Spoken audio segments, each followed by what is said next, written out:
30 տարի մենք խոսում ենք տեղական ինքնակառավարման մարմին ինստիտուտը պետք է ուժեղացնել։ Ոնց են ուժեղացնում։ Կենացով սենց են ուժեղացնում։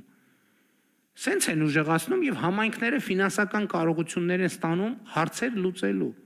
Քաղաքացիները իրանք ֆինանսական կարողություններ են ստանում հարցեր լուծելու, որովհետեւ նախագծի հեղինակներին ձեռ է տալիս, որ համայնքը չունենա այդ հնարավորությունը, որ երկար ջպերով մարդիկ գան, ասեն, հա ինչա պետք ստեղ, բան, հա մի հատ բան արեք, գրավիլ բերեք լցրեք, ու բոլոր գյուղացիները զարմանան, ասեն, վայ, սա հրաշք է, երկնային մանանա է, ոնց գրավիլ եկավ, բան, մի քանի բան, քերած ասֆալտ եկավ, պետքա բան անել, երկրպագել, այդ հաստ վզերով եւ մեծ գլխերով մարդկանց, որ կարողացան երկնքից բանի Մովսեսի նմանությամբ մանանայի փոխարեն գրավիլ իջեցնել եւ մեր փոսերը լցնել, որի գոյությունը միջև հաջորդ անձրևն է։ Եվ սա այո քաղաքական ընտրության հարց է, որովհետեւ մենք մարդկանց ցեխի միջից հանելով մարդուն տալիս ենք ազատություն, այդ թվում որոշելու եւ շարժվելու ազատություն։ Իսկ մեր գործընկերներն պետք է որ մարդը մնա ցեխի մեջ, որ այդ երկնային գրավիլը անընդհատ երկնային բրինձը, երկնային գրավիլը, երկնային տուկի թելը, երկնային սալյարկան, անվորակ տենց անընդհատ երկնքից թափվի, ոչ ժողովուրդ ջան, երկնքից ոչ մի բան այլևս չի թափվելու, թափվելու է պետական եւ տեղական բյուջեներից, ու չի թափվելու, այլ կոնկրետ որոշումներով համայնքի եւ քաղաքացիների ծախսվելու է ձեր կոնկրետ կարիքները հոգալու համար։ Ինչն է ձեր կոնկրետ կարիքը, դուք ինքներդ ձեր համայնքի հետ որոշեք։ Ստեղ մենք էլ ենք արդեն կառավարությունը պետք է քայլ-քայլ հետ քաշվի։ Համայնքը ինքը մեզնից լավ գիտի, թե որն է իր առաջնային։ Իսկ եթե համայնքը լավ չգիտի, մենք քաղաքացուն էլ հնարավորություն ենք տալիս, նախորդ մի երկու նիստ առաջ դրա մասին խոսեցինք։ Հնարավորություն ենք տալիս, որ մարդիկ կառավարեն իրենց համայնքը։ Իսկ առանց բյուջեի կառավարել հնարավոր չի։ Առանց եկամտի կառավարել հնարավոր չի։ Մենք մի անգամ կարծեմ դրա մասին խոսեցի,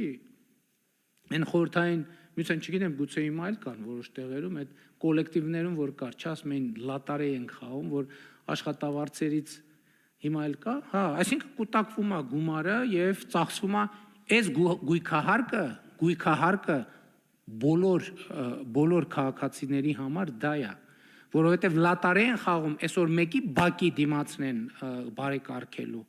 մյուս օրը կողքի փողոցն են բարեկարգելու, այն մյուս օրը երրորդը, այն չորրորդ օրը զբոսայգին, այն հինգերորդ օրը շատրվանը, վեցերորդ օրը մանկապարտեզը, յոթերորդ օրը չգիտեմ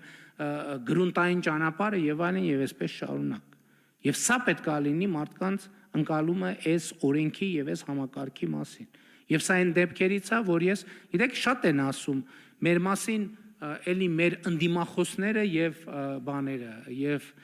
ընդդիմախոսները եւ չարախոսները, որ սա թույլ կառավարությունն է, թույլ իշխանություն կառավարությունը չի կարող այսպիսի որոշումներ կայացնել։ Ուղղակի չի կարող։ Մենք կայացնում ենք այնպիսի որոշումներ, որ 30 տարի անընդհատ քննարկվել է տեսականորեն եւ այլն ու չի կայացվել։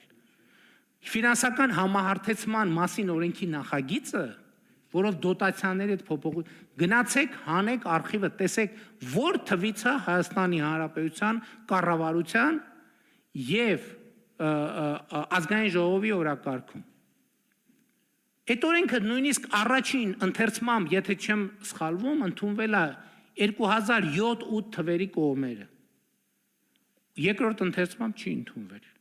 Ինչի, որովհետև Հայաստանում ուժեղ իշխանություն է եղել։ Այդ թվում նույն պատճառը, որովհետև ձեռ չի տվել ցեխի միջից հանել։ Բա որ ցեխի միջից հանեին, ո՞նց էին ընտրակաշարք բաժանելու գրավիլի, ասֆալտի, չգիտեմ ինչի տեսքով։ Մեր երկրում էլի եմ ասում, այն օր Գյումրիում եմ ասում, թեմաներ կա, որ արդեն մարդիկ չեն հիշում։ Ոչ մեկ չի հիշում, որ ասֆալտ հասկացությունը ուղիղ կապված էր ընտրությունների հետ։ Կար ընտրություն, կար ասֆալտ, չկար ընտրություն, չկար ասֆալտ։ Ընդ որում տեխնոլոգիական լուծումներ կային, հավաքովի ասֆալտ, փռում ես, ընտրվում ես, մնում ասֆալտը, չես ընտրվում, փաթաթում տանում ես, մինչև հաջորդ ընտրություններ։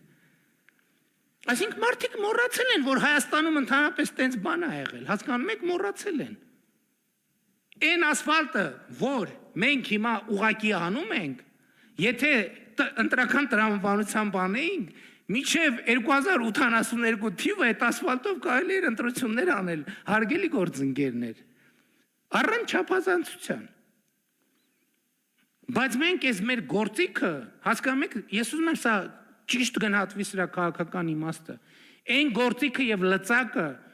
որ ընդունված է եղել, որ կառավարությունը իր ձեռքում պահի, որ որպես լծակ օգտագործի քաղաքական նպատակներով, մենք այդ գործիքը տալիս ենք մարդկանց ազատություն ենք տալիս, որոշումներ կայացնելու, զարգացման օրակարգեր որդեգրելու եւ իրականացնելու համայնքի տրամաբանությամբ, իհարկե կառավարության լիազորությունները եւ գործառույթները որևէ կերպով չզիջելով։ Եվ ես խնդրում եմ, որ այստեղ մենք շատ սկզբունքային գտնվենք, որովհետև սկզբունքային չգտնվելու դեպքում մենք չենք կարող զարգացման այն օրակարգը, որը բխում է մեր երկրի շահերից, սպասարկել։